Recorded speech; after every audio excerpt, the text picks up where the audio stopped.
What is going on, party people? It is I, Fumencho, back at it once again with another video. Now, I just wanted to talk a little bit about Hollow Knight. I have just started playing it recently, maybe about a week ago, and I've gotten a good little chunk into the game, and I started to realize something. I mean, right off the bat I realized this, but it starts seeping in a little bit more and more as I play. This game is very similar to Made in Abyss, one of my favorite anime series of last year. It's an incredible series. I highly recommend you checking it out. I believe it won the Crunchyroll Anime Award for Best Anime of that year, which is awesome. It deserves it. But it definitely, there's some similarities for sure. I mean, basically the whole point of Hollow Knight is to go deeper and deeper into this abyss. And obviously, you know, that's the plot for Made in Abyss as well. But it's not only just that concept, it's what's down there that's kind of surprising in a way. Like, I love how you just go deeper and deeper, and there's more and more mystery to this world. There's different creatures and different enemies, and I met this female kind of character. I can't remember her name. She uses like a needle as a weapon.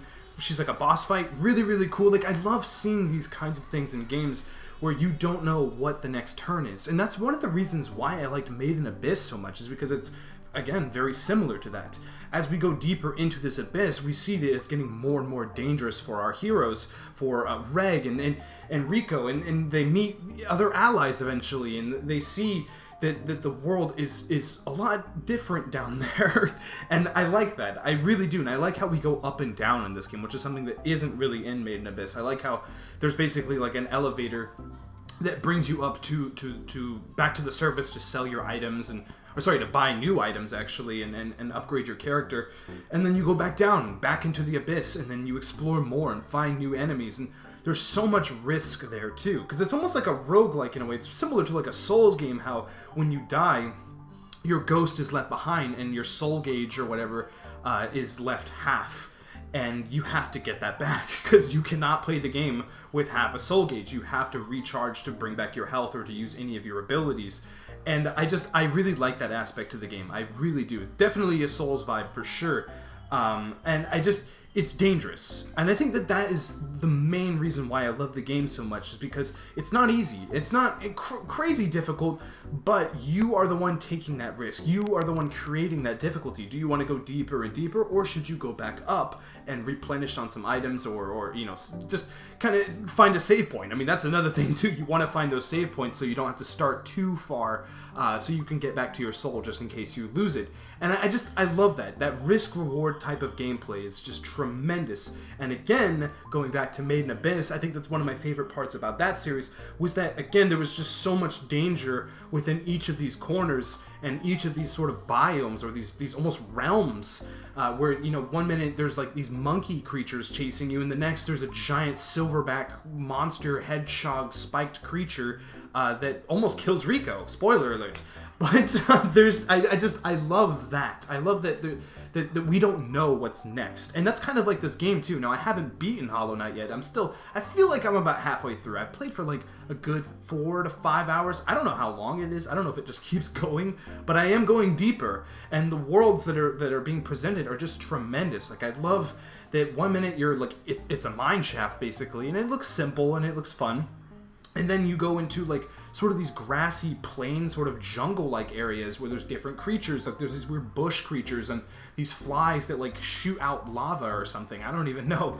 And then there's like a jellyfish realm as well, where there's just like these jellies floating around, and it's just so cool seeing that. And I love how the progression works too, slowly oozing out different abilities for you to progress throughout the game, like the dash and it's so crazy because each of these abilities change how the game is played. It really does. Like, one minute you're moving at a slow pace, and it takes a while to get from here to there, and then you have a dash, and then it's just the whole game changes. Now I can dash through these areas, I can jump and dash, and it's just excellent. It really is. And the wall jump too, I just recently unlocked.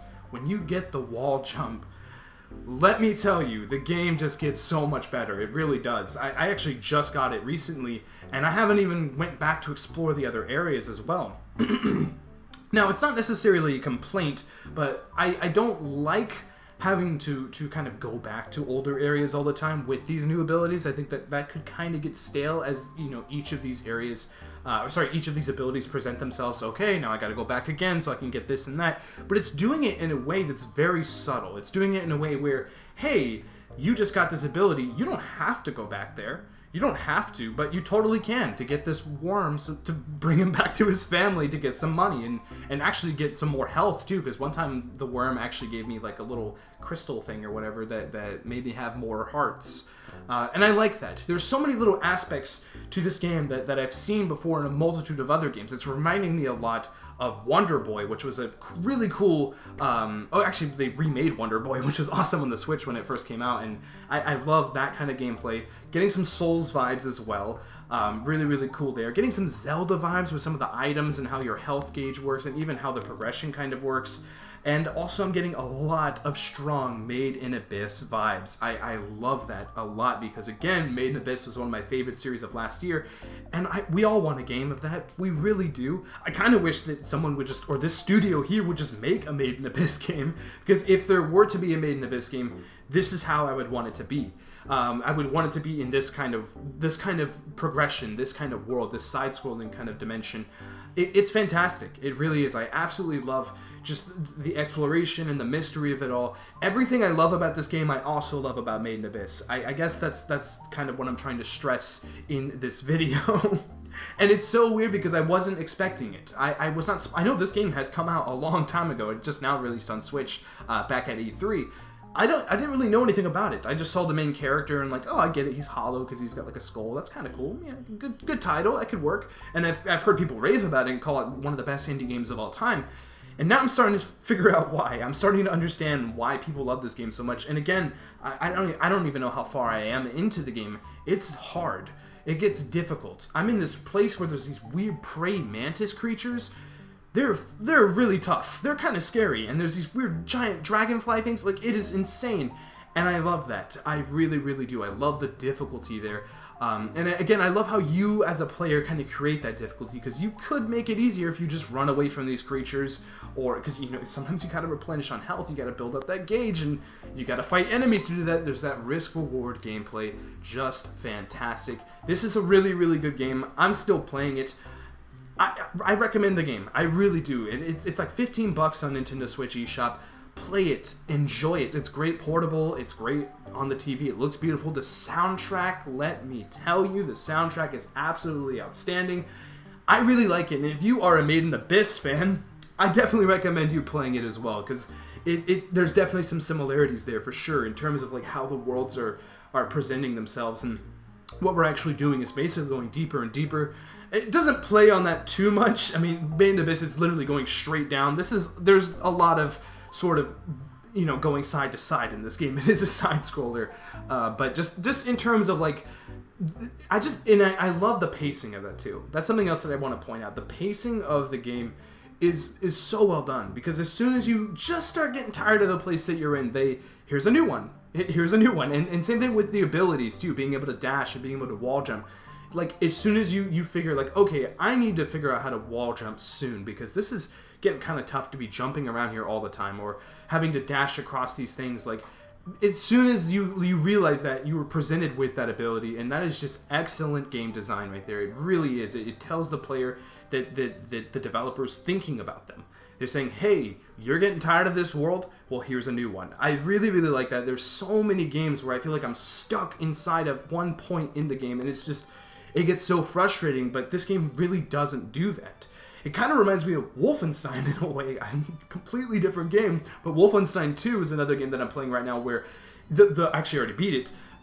Basically, like, you're playing through the game, and as soon as that world starts getting a little bit stale, here's a new one. As soon as this level gets a little bit stale, here's a new one. Like, they're constantly giving you new ideas and new weapons, and that's just expert game design. It really is, and I hope that more studios in the future give this to us as players, because it makes it exciting to play the game.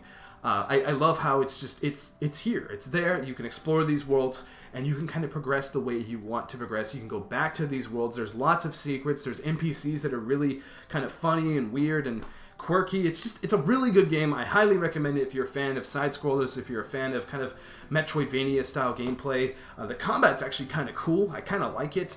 I have the ability where you can like shoot the soul cannon thing too. That's really cool. Kind of reminds me of Reg's cannon. Again, another little similarity there. I wish someone would like just mod this game. I'm sure someone already has some way just to make it look like Made in Abyss, like you're just playing as Reg. A grappling hook would be awesome. I don't know if that's in the game. I have a feeling that it probably is. But yeah, play it if you are a fan of Metroidvania games. Play it if you are a fan of just indie games in general. It's $15. It's a great title, and if you love Made in Abyss, you're going to appreciate the game that much more. I think that's pretty much it. That's really all I wanted to say about the game. Comment down below, have you played this game? And if so, have you seen Made in Abyss? And do you see that connection there the way I do? Do you appreciate it the way I do? Let me know in the comments below, but if not, please just give your thoughts on the game in general, and if you're willing to play it or not. Let me know, again, in the comments below. Hit the like button if you enjoyed anything that I had to talk about today, and subscribe for more videos like this, as well as My Hero Academia reviews, and Darling in the Franxx, which is about to reach its climax. Getting kind of excited about that. So yeah, thank you very, very much for watching, and until next time, I will see you guys later. Bye-bye.